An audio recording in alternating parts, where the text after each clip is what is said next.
La iglesia que queremos ser, construyendo una iglesia a la imagen de Cristo. Esa es la nueva serie que comenzamos el día de hoy en la primera carta de Timoteo.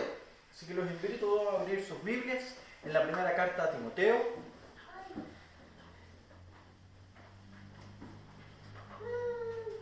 Vamos a hacer lectura de los primeros 11 versículos de esta carta.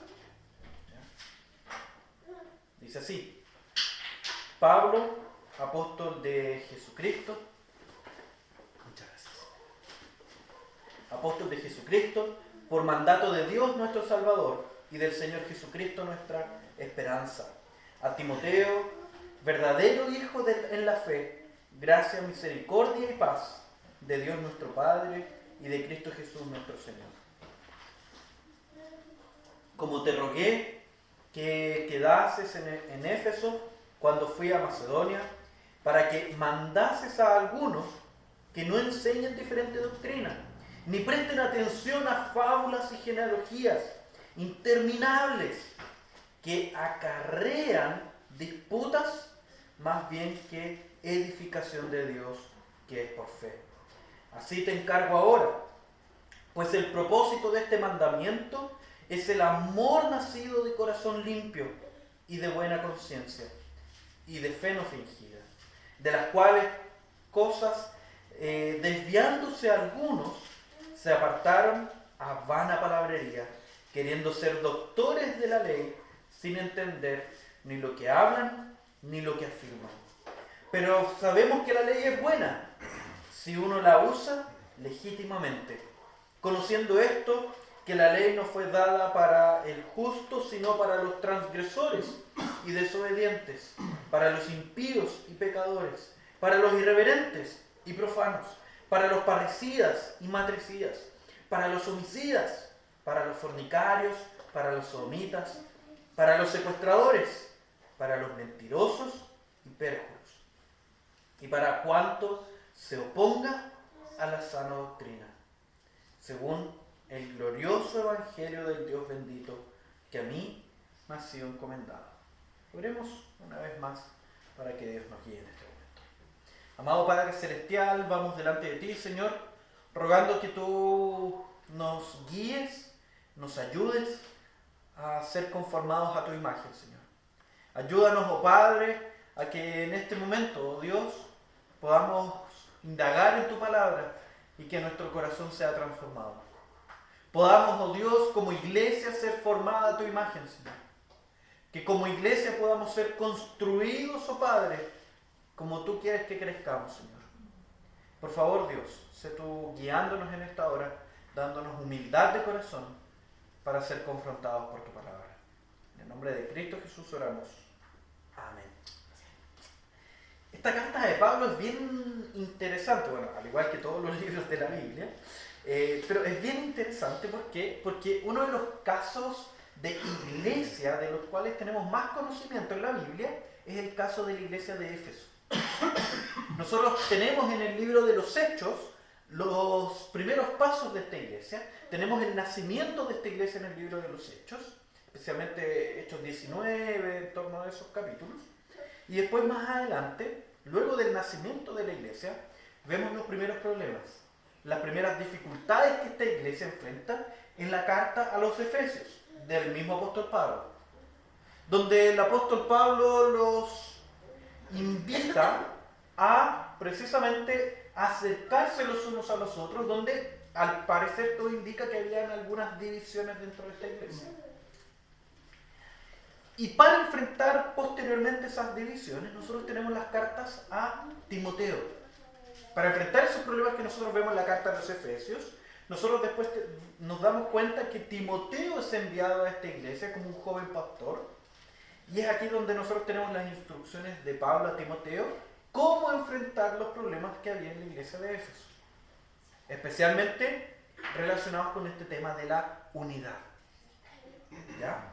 Entonces es ahí donde a Timoteo se le entregan instrucciones para enfrentar estas dificultades, y Timoteo instaura líderes, que parte de las instrucciones, levanta líderes para poder enfrentar estas dificultades, cosa muy interesante.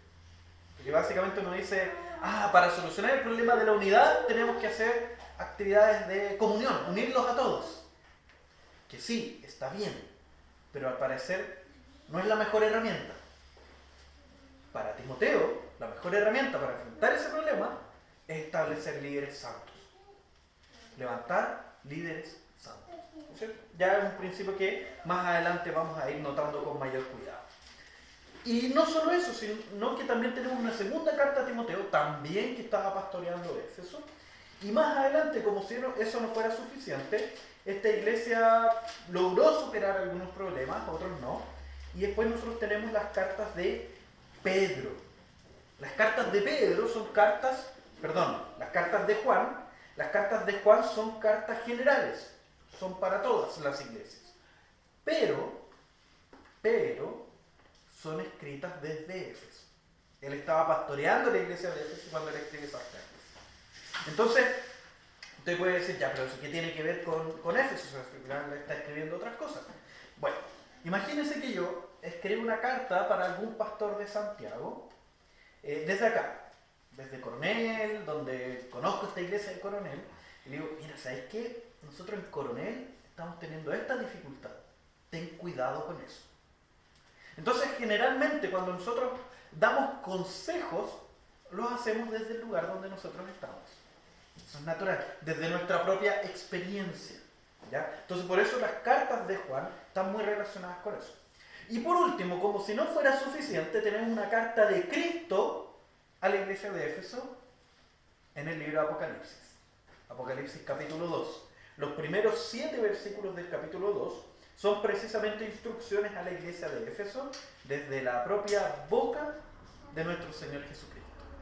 Y ahí viene la famosa frase que esta iglesia había perdido su primer amor. ¿Ya? Entonces, vamos nuevamente a nuestra carta de primera de Timoteo, donde precisamente también se habla de este amor. Estamos en los inicios de esta iglesia y ya se habla de este amor. Entonces vamos a ver qué se nos dice acá. En primer lugar, a modo de introducción también, Pablo, apóstol de Jesucristo, por mandato de Dios nuestro Salvador, y el Señor Jesucristo, nuestra esperanza. Entonces fíjense, estamos recién en el saludo inicial. Y ya vemos un montón de enseñanzas, un montón de doctrina preciosa para nuestra vida, que podemos aplicar en nuestros pasos. Entonces vemos cómo Pablo entiende que el cuidado de la iglesia, que es la razón por la cual él está mandando esta carta, cuidar de esta iglesia es un mandato de nuestro Señor Jesucristo. Y por eso él hace esto. Por eso él tiene este cuidado por esta iglesia. Porque es una orden de nuestro Señor Jesucristo. ¿Y qué pasa con esta orden de nuestro Salvador y Señor Jesucristo, quien es nuestra única esperanza? ¿A quién? A Timoteo, verdadero hijo en la fe. Aquí ya muestra el vínculo entre Pablo y Timoteo, un vínculo entrañable, por así decirlo. Gracia, misericordia y paz de Dios nuestro Padre y de Cristo Jesús nuestro Señor. El saludo tradicional de Pablo es gracia y paz.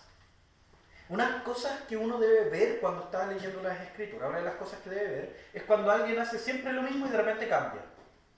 Entonces, por ejemplo, si yo siempre los saludo de mano, por ejemplo, y de repente les doy un abrazo, entonces algo pasa aquí, está raro. O al revés también, cuando una persona siempre nos saluda de abrazo y de repente lo vamos a saludar y nos hace así, y como que nos aleja con la mano, uno dice, chuta, pasó algo aquí, algo sucedió, algo a lo mejor hice mal. Acá, cuando nosotros vemos que Pablo constantemente saluda gracia y paz, y ahora dice gracia, misericordia y paz, porque algo está pasando. ¿Por qué esa misericordia? Puede ser, y la gran mayoría de los comentaristas comparten la misma opinión, puede ser por la labor que tenía Timoteo en este momento como líder de la iglesia en Éfeso. Era bastante ardua, bastante difícil. Estaba entre medio de una disputa entre dos bandos. Más encima tenía que levantar líderes dentro de esa congregación, tenía que capacitarlos, tenía que acompañarlos en su caminata a través de las Escrituras. tenía que guiar una iglesia. Y por lo tanto, es ahí donde dice, como Pablo conocía bastante esa tarea, Dios tenga misericordia de ti. Una cosa de ese estilo. Entonces aquí tenemos el famoso saludo de Pablo, gracia y paz. Entre medio la misericordia. Pero esa gracia y paz, nosotros ya sabemos, vimos cuando estudiamos la carta de los Efesios, tiene que ver con que Pablo entiende que nosotros estamos en una disputa con Dios, o estábamos en una disputa con Dios, y que la única manera de poder tener paz con Dios era a través de la gracia. A través de la gracia del Señor es que podemos encontrar esa unidad con el Señor. Entonces, es ahí donde empieza esta carta. Es aquí donde ahora va a empezar el contenido propiamente tal. Versículo 3. Donde nosotros de ahora en adelante, en el versículo 3, vamos a ver 3 búsquedas que este Timoteo debe, 3 cosas que este Timoteo debe buscar, realizar, buscar fervientemente en esta iglesia. Primero, debe buscar la sana doctrina. Después, esa búsqueda debe dirigirse hacia el amor. Y por último, esta búsqueda debe dirigirse hacia el Evangelio. Él debe buscar la sana doctrina, buscar el amor entrañable y buscar el Evangelio. Es lo mismo que también se nos va a enseñar a nosotros el día de hoy. Si nosotros queremos ser construidos como una iglesia sólida, una iglesia que ama al Señor por sobre todas las cosas, debemos construirnos en estas 3 bases. En una sana doctrina, en un amor entrañable entre todos nosotros, y que todo eso sea permeado por el santo Evangelio de nuestro Señor. Y eso es lo que vamos a ver hoy día. Vamos con esta primera búsqueda de la sana doctrina. Como te rogué que te quedases en Éfeso cuando fui a Macedonia para que mandases a algunos que no enseñen diferente doctrina, ni presten atención a fábulas y genealogías interminables que acarrean disputas, más bien que edificación de Dios, que es por fe. Así te encargo ahora. Entonces, fíjense cómo el primer mandato para enfrentar este problema de desunión dentro de la iglesia, este problema de falta de crecimiento dentro de la iglesia, es buscar la sana doctrina. ¿Por qué? Porque Pablo sabe perfectamente que cuando no se busca la sana doctrina, se hace exactamente lo contrario. No buscar la sana doctrina no es un punto neutro, donde yo no estoy buscando nada. No buscar la sana doctrina es correr atrás de los falsos dioses. Es correr atrás de los distintos ídolos que pueden estar enfrentando nuestra vida. Es ir atrás de falsas enseñanzas. Y fíjense cómo funcionan estas falsas doctrinas. Como Pablo instruye a Timoteo que mandase a algunos que no enseñen diferente doctrina, ni presten atención a fábulas y genealogías interminables, que era un poco la labor de los judíos, lo que los judíos hacían. De hecho, aquí está atacando a los dos. Prestar atención a fábulas y genealogías interminables tiene que ver con el bando judío de esta división. Y enseñan diferente doctrina tiene que ver con el bando griego, que enseñaban nuevos dioses y todo eso, o los dioses del mundo griego. Entonces está atacando a los dos grupos. Y es ahí donde dice que acarrean disputas más bien que edificación. Cada vez que nosotros buscamos alguna falsa doctrina, cada vez que nos vemos enceguecidos por alguna enseñanza falsa, ya sea de cómo guiarnos como gobierno de iglesia, ya sea de cómo enfrentarnos a la manera de aconsejar a los otros, a la manera de quizás intervenir en la vida de los otros, cada vez que nosotros hacemos eso, nosotros acarreamos disputas. Cada vez que nosotros nos distanciamos de la palabra de Dios, acarreamos disputas y traemos peleas aquí al seno de la iglesia, al cuerpo de Cristo. Cada vez que nosotros, y fíjense que el ejercicio no es tan difícil, el mal ejercicio no es tan difícil, Pensemos en el siguiente ejemplo. Si uno va al gimnasio o hace actividad física, hace algo positivo para sí, ¿cierto? Estamos medianamente de acuerdo en eso. A pesar de que duela. A pesar del dolor y todo lo que eso acarrea, es algo positivo para uno. ¿Ya? Si uno no lo hace, no hace ese ejercicio, esa actividad física, ¿qué va a pasar? ¿Uno va a seguir exactamente igual como quedó? No, ciertamente no. Uno va a empezar a empeorar. Uno va a empezar a, digámoslo, no tener el mejor físico del mundo. Uno va a empezar a tener más dificultades para subir las escaleras, más dificultades para pasear a los perritos, más dificultades para elaborar y desarrollar distintas tareas. Entonces, el no hacer algo no es neutro, no es algo neutro, es algo que nos va a ir destruyendo poco a poco. Acá es un poco la misma dinámica. Lo que está diciendo es, cuando nosotros no buscamos las escrituras, inmediatamente estamos trayendo falsas doctrinas a nuestro corazón. ¿Por qué? Porque el desconocimiento nos lleva inmediatamente a que nuestro corazón empieza a desbordar todo lo malo que ha absorbido del mundo a través de los ojos. Es un proceso muy invisible muchas veces para nosotros. Y es cosa de consultar, por ejemplo, conversar con gente del mundo que se dice cristiana. ¿Qué es lo primero que dicen? Creen en Dios, creen en Cristo, y le preguntan si acaso Jesús o Dios condenaría a alguna persona. ¿Y ellos qué dicen? No, porque Dios es amor. Entonces citan ciertos trechos de las Escrituras, conocen ciertos trechos de las Escrituras, pero al no conocer el todo de las Escrituras, tienen una visión de Dios que es falsa, que es mentirosa, que es diferente al que las Escrituras enseñan. Por lo tanto, empiezan a normar su vida a través de eso que ellos mismos inventaron. Se inventan un Dios a su imagen y su semejanza. Y eso trae daño y destrucción para su vida. ¿Por qué trae daño y destrucción para su vida? Porque al creer esta visión falsa de un Dios que solo es amor y que no es fuego consumidor también, ellos no están dispuestos a transformar su vida diaria. Porque saben que no hay una condenación. Entonces fíjense cómo el no conocer al Dios en su grandeza, en su eternidad, en su perfección, que aparece en las Escrituras, inmediatamente trae destrucción a nuestra vida. Entonces, la primera búsqueda que debe haber en nuestra iglesia para poder convertirnos en una iglesia saludable es la búsqueda de la palabra de Dios, la búsqueda de la sana doctrina.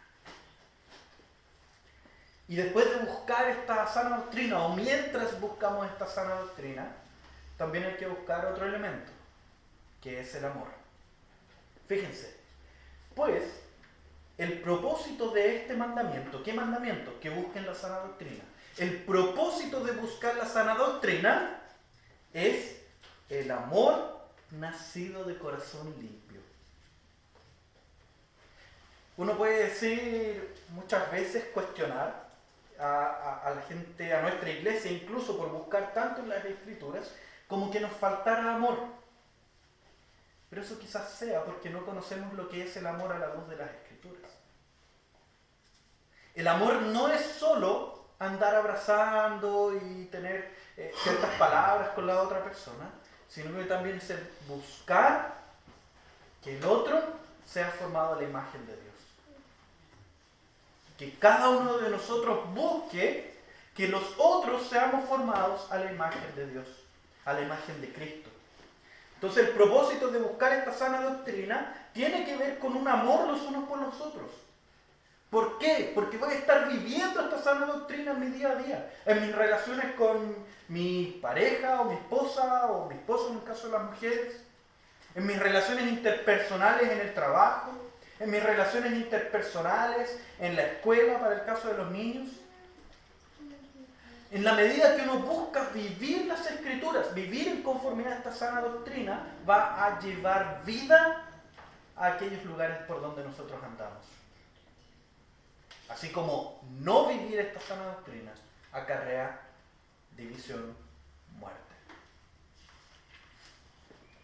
Entonces, el propósito de que nosotros busquemos esta sana doctrina es el amor nacido de un corazón limpio. Nosotros sabemos a través del texto que leíamos en el momento de confesión, si no me equivoco, o de intercesión, que es que Dios nos da un corazón limpio. Dios transforma nuestro corazón de piedra por un corazón de carne. Esa es una obra de Dios en cada uno de nosotros. Pero al mismo tiempo existe una responsabilidad de parte de nosotros en un proceso posterior a esa transformación de corazón. ¿Cuál es esa responsabilidad que nosotros tenemos? La responsabilidad de limpiarlo o ensuciarlo. Nosotros ya tenemos un corazón de carne. Jamás va a cambiar. Siempre será de carne y seguirá siendo de carne. Seremos hijos de Dios para todo siempre. Pero Dios, en su inmensa sabiduría, nos da a nosotros la responsabilidad de buscarnos en la palabra o alejarnos de ella. Entonces, el buscar esta sana doctrina tiene que ver con ese corazón limpio. Tiene que ver con ese acto de limpiar nuestro corazón. Y es ahí donde surge esta quizás meditación en la cual podemos mirar nuestro corazón, podemos evaluar nuestra semana, podemos pensar quizás en los días que pasaron y ver qué tan limpio está nuestro corazón. Cómo hemos reaccionado a las distintas dificultades que se nos han planteado. Cómo hemos reaccionado en los momentos más simples donde nuestro corazón está desprevenido. Cómo hemos reaccionado delante de alguna tentación que brota de nuestro corazón. Quizás tú puedas en este momento hacer ese ejercicio de evaluar tu vida hacia atrás, de cómo hemos reaccionado al momento de recibir una mala palabra de la persona que más amamos. O que a lo mejor recibir una crítica en algún momento de nuestra vida. ¿Cómo hemos reaccionado? ¿Cómo nuestro corazón se ha desbordado? ¿Qué tanto se ha demostrado esa limpieza del corazón? Y al enfrentar esas tentaciones, al enfrentar esas dificultades, quizás luego de ver nuestro pecado en su momento más terrible, ha surgido un anhelo en tu corazón. Ciertamente. Y ese anhelo es, ¿cuándo se acabará esta cuestión? ¿Hasta cuándo? ¿Hasta cuándo voy a reaccionar de mala manera con la persona que más amo en mi vida? ¿Hasta cuándo voy a reaccionar de mala manera delante de personas que intentan ayudarme? Y no me doy cuenta por la ceguera de mi corazón. ¿Hasta cuándo voy a dejar de lado la palabra de Dios?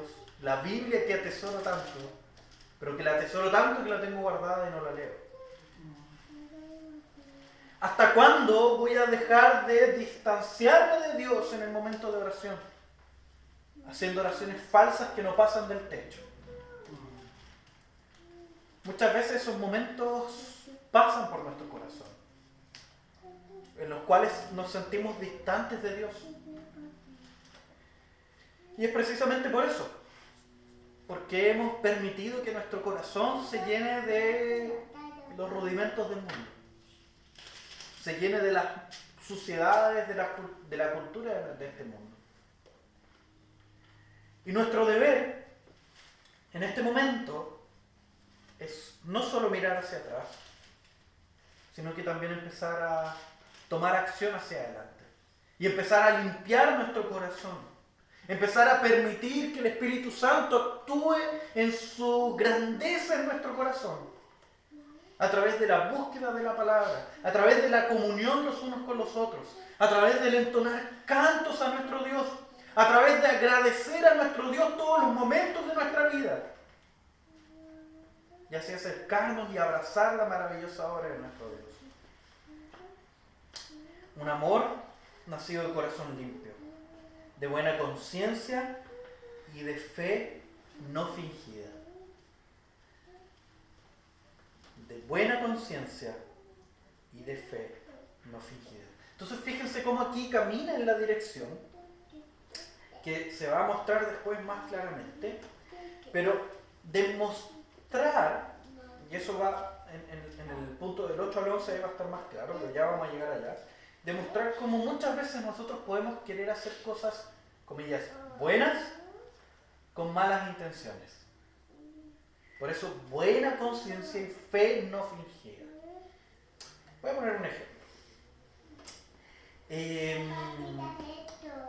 A veces caemos, o caigo, caemos, para dar un eufemismo, caemos en el error de decir la verdad, pero con el propósito de mi corazón de humillar a la otra persona. Entonces podemos estar en un grupo de conversación, lo que llamamos pelambre, y empezar a hablar de otra persona, pero hablar hechos. Es decir, no, él hizo esto otro, hizo esto otro. Y la intención de mi corazón, a pesar de resguardar las intenciones, no, yo estoy diciendo la verdad, no estoy pelando, estoy diciendo lo que esa persona hizo. Pero la intención de mi corazón es que esa persona sea humillada, expuesta y muera. Desaparezca. Que para todos los demás sea lo peor de lo peor.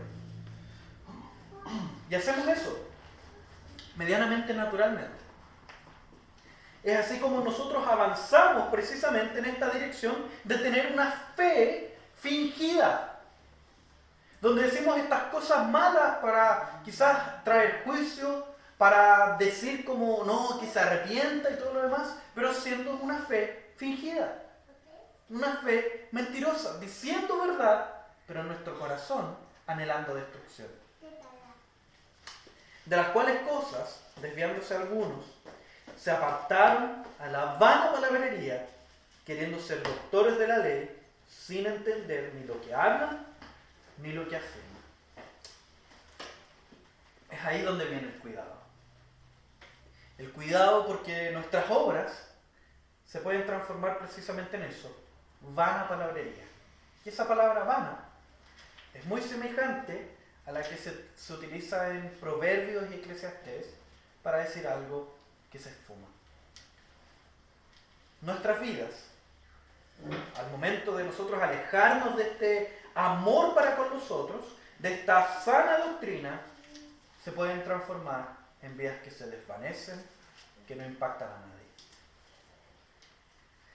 Pero además de buscar la sana doctrina, además de buscar el amor, hay una tercera búsqueda.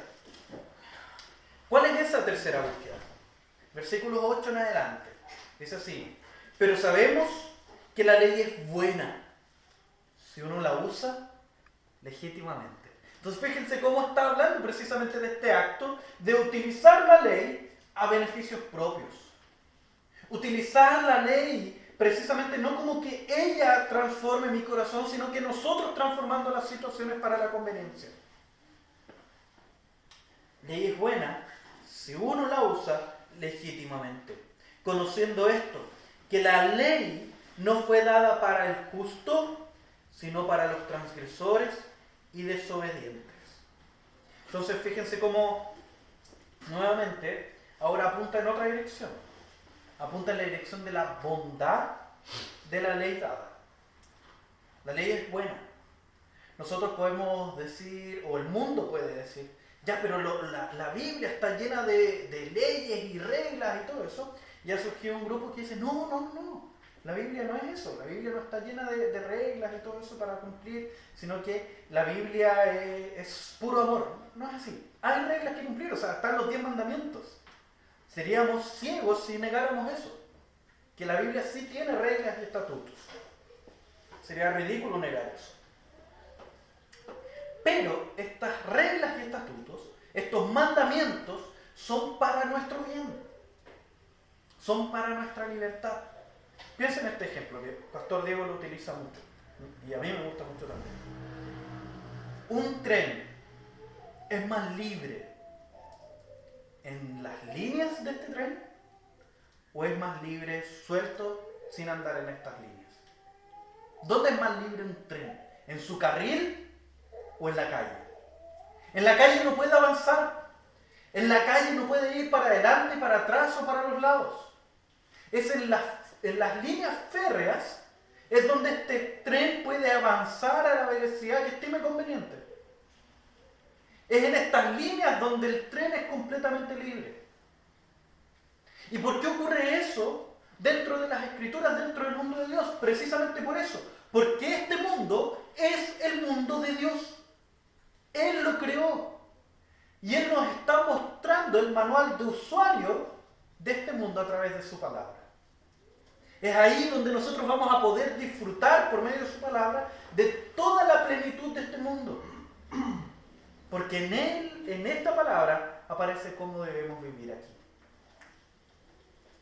Si nosotros vamos en contra de este manual, vamos a sufrir las consecuencias de no vivir en este mundo conforme al manual de usuario.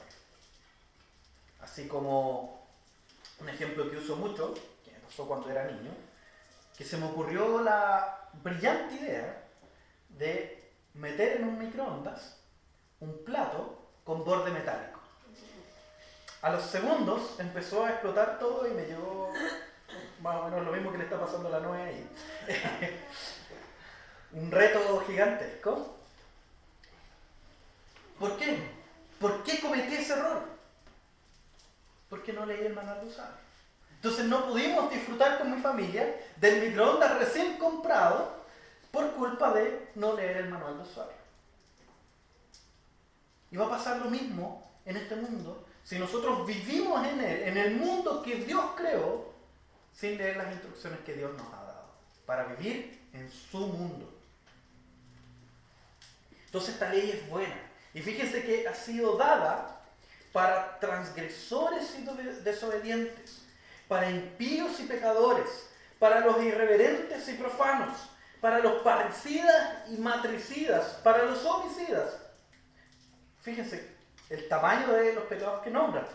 Para los fornicarios, los sodomitas, para los secuestradores. Y fíjense, en el mismo grupo de gente, para los mentirosos y pecadores. Que también es otro grupo de mentirosos que adapta la verdad, básicamente. Y todo dentro del mismo grupo. Sin niveles. Todo dentro del mismo grupo. ¿Por qué están todos dentro del mismo grupo? Si uno perfectamente podría decir, ya, pero por último que vaya en orden ascendente o algo así, para uno ya saber hasta dónde puede llegar, y peco hasta aquí, ya de ahí. No. Están precisamente desordenados porque todos estos pecados atentan en contra del mismo Dios. Obviamente en nuestra realidad tienen penas diferentes, obviamente que unos son más detestables que otros, unos son más grandes que otros, por así decirlo, pero en estricto rigor, delante de Dios, todos son pecados en contra de Dios. Todos son faltas a las órdenes que Dios ha dado.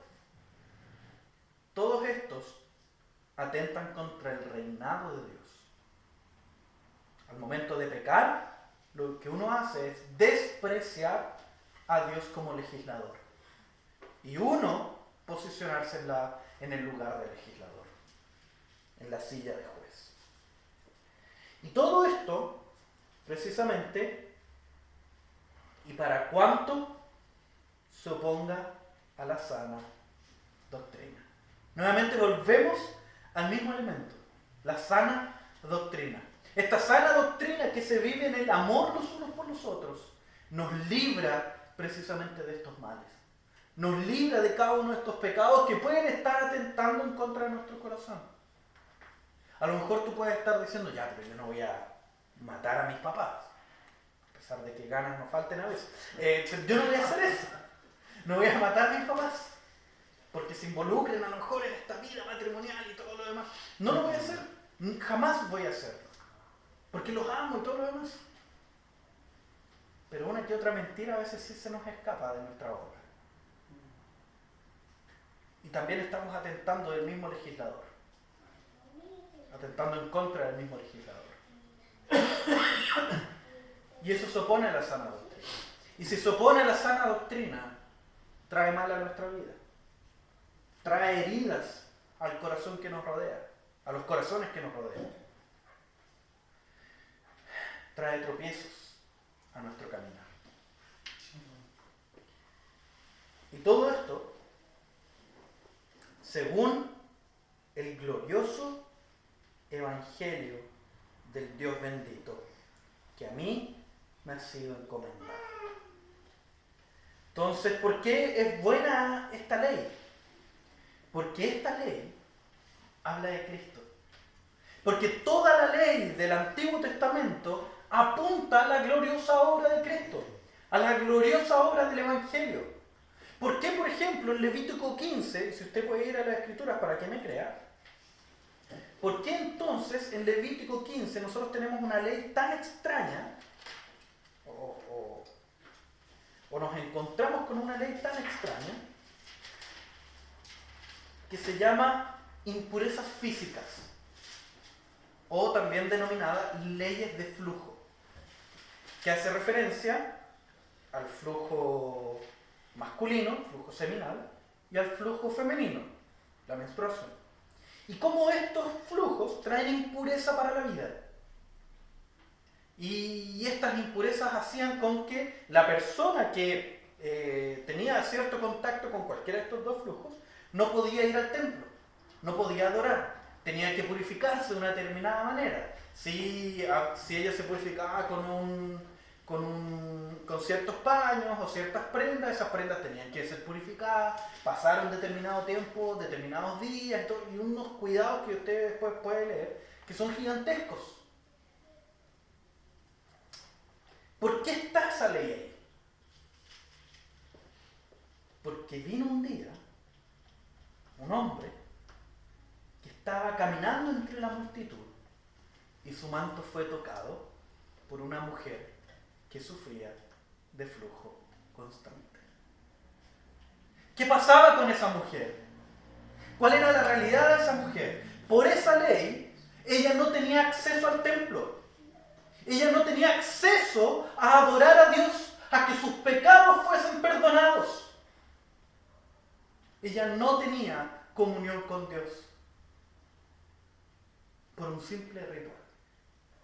Pero esta ley precisamente apunta a Cristo, porque Cristo es aquel que no solo la sana de su inmundicia, no solo la sana de ese problema de salud, como muchas veces se ve, sino que Él la sana de su unión con Dios. Ahora, gracias a esta sanidad que Dios le ha dado, ella puede tener un contacto perfecto y pleno con su Creador. Y eso es lo que Cristo hace en cada uno de nosotros. Por eso la ley es buena.